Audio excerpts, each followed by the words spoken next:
Greetings, and today we have the pleasure of pulling off the amide group from our dinitro paracetamol to form, this is going to test me, 4-amine 2,6-dinitrophenol. Yeah, that's, the numbers seem right. Anyway, and what we're going to do is we're going to do a deacetylation in acidic solution, so just using our black mofo again. Very useful, nearly out actually. We'll look at alternatives when I'm out of that, but I might end up buying that again. Once we pull off that amide group, we're left with an amine and a hydroxide group in the same molecule, so it's going to be amphoteric. So we're going to have to neutralize the solution with some ammonia. Well, we don't have to use ammonia, but ammonia seems like a good choice. But not go too far, because if we add too much ammonia, we're going to form, ammonium 4-amine 2,6-dinitrophenol. The salt, which is more water soluble. So yeah, we've got some heating to do. We've got to hit a pH target, which hopefully, unlike the tetrazoles, this dinitrophenol isn't a little bitch and actually comes out when we hit the pH window. Alright, that's about it. Let's weigh out some stuff.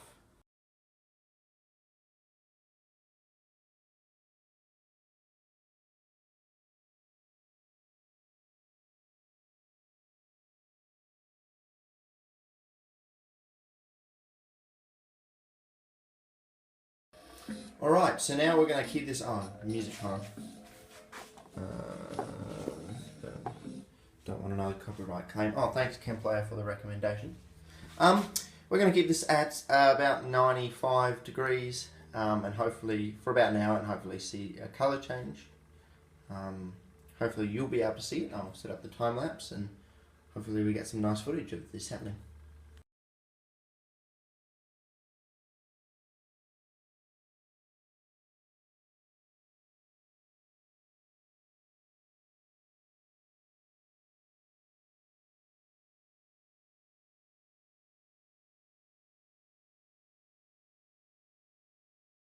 And here is our solution. You can see in the time lapse that it went from a orange suspension to a deep red colour. And now this is Isopicramic sulfate. Because it's in the sulfuric acid solution there. And we're going to add ammonia and precipitate out free isopicramic acid. Now the difficulty is we can't just add heaps of ammonia at once. Because if we go too far, we'll form ammonium isopicramate.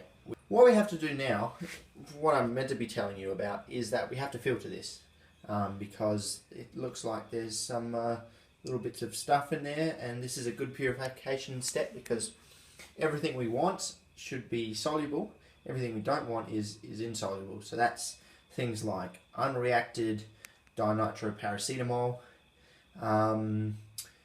and even stuff like the binders from all the way from the paracetamol tablets could have possibly made it all the way through to this point, and we don't want that in our DDNP. So this is a good purification step to run this through the sinter, which is just cleaning at the moment. Oh, I should point out that this solution here is with the dinitroparacetamol. It's suggested that you can add some concentrated ammonia and then crystallize out some ammonium dinitroparacetamol, and which I did, which forms this very deep red solution, which I ran through the sinter, but I didn't get any precipitate, even down to when it's at the fridge temperature. In the freezer it freezes, so it's a bit annoying like that. But I assume I could boil that down and grab some stuff out of there, but that's a lot of effort, and I'm just going to have to find a way to destroy that solution instead of just dumping it outside, or I could store it on hand. This is leftover sodium picramate. So yeah, but I didn't get any crystals of ammonium, dinitrophenol, dinitro, paracetamol. That's not a very technical name for it, and I'm sure some people are getting very annoyed that I'm calling it dinitroparacetamol as opposed to, dinitroacetaminophen, but also the systematic name, which escapes me at the moment.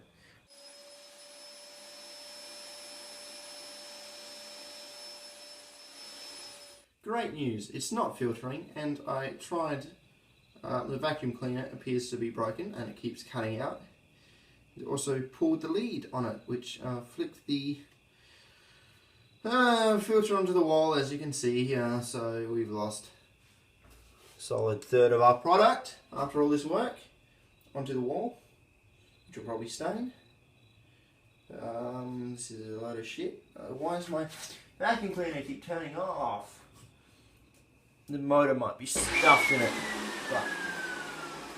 So more things are happening. I added some hot water to this to try and thin it out, so we could filter, and well, we got a whole lot of product out. This sort of brick red, this is a bit hard to see on camera, but this is a suspension of real brick red solid. I'm going to just make this a little bit more basic because it's still very acidic, so I think still a lot of more products will come out.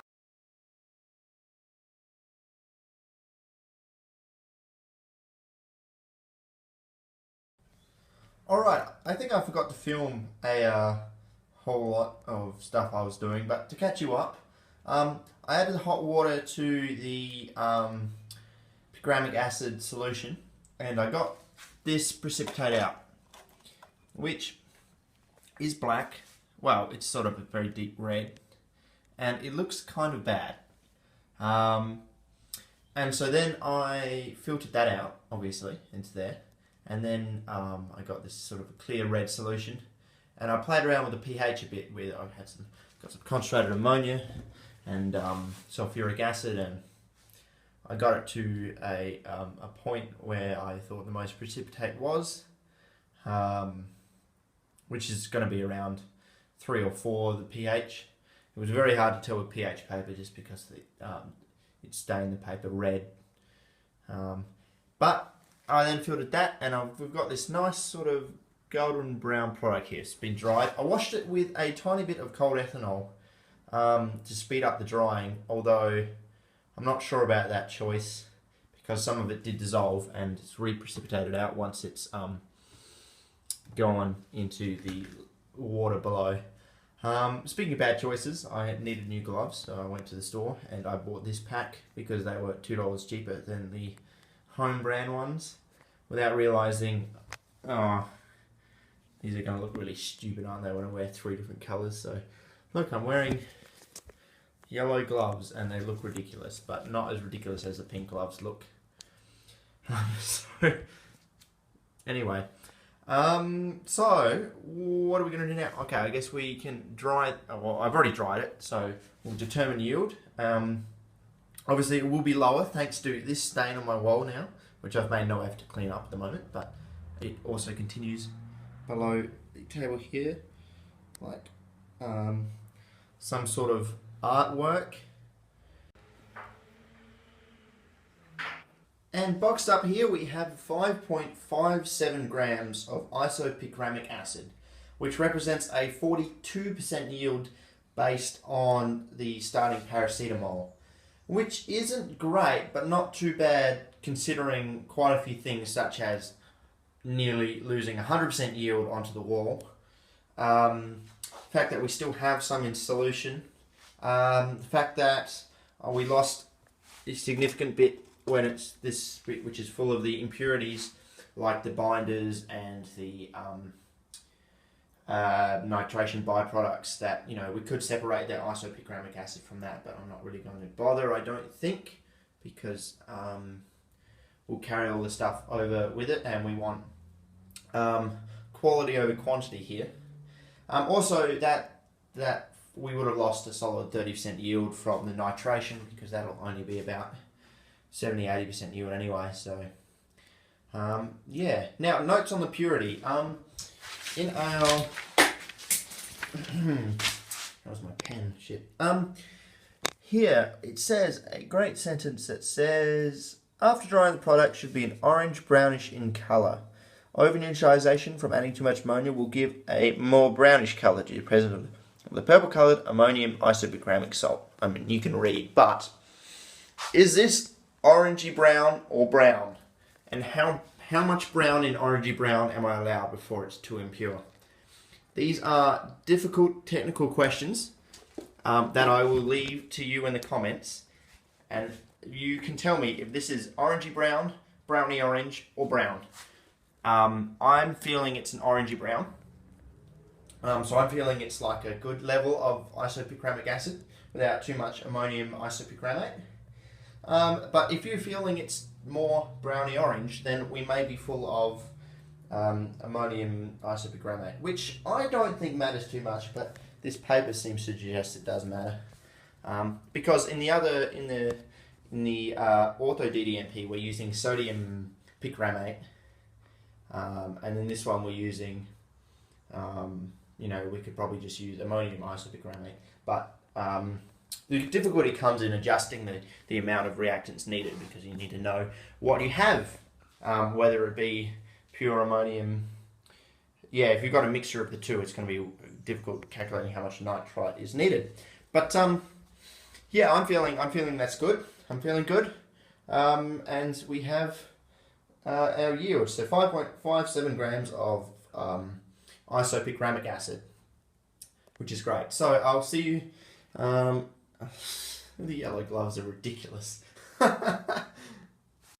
So that was going to be the end of the video, but I added some more ammonia to the filtrate, and I got some more precipitate, which I filtered out, which is this here. But I'm not sure if you can see that well on camera.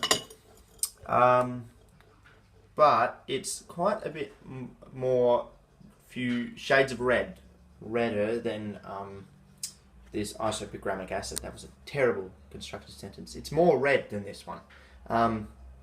So it will contain some ammonium isopicramate. So, I mean, I'll probably store it, but I'll store it in a different container than this isopicramic acid, and I'm not going to add it to the yield. So we'll stay at a 42%. So we're being very, very selective here.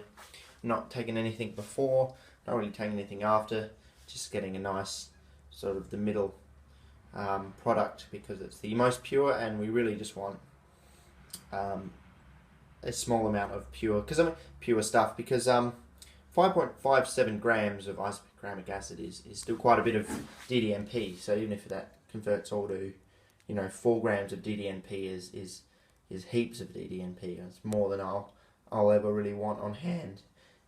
So yeah, we'll chuck this in a different container, but we'll stick with our 5.5 grams of isopicramic acid. Just saying that yeah, you can get more impure stuff out later. Anyway, thanks for watching. See you in the next video, which will be the diazonation of either one of these. I guess I'll do the ortho DDNP first, and I'll let you guys discuss this a bit further to see if this is alright, if this is alright as well. Yeah, go comment things, especially if you've done this before. Let me know. Alright, thank you.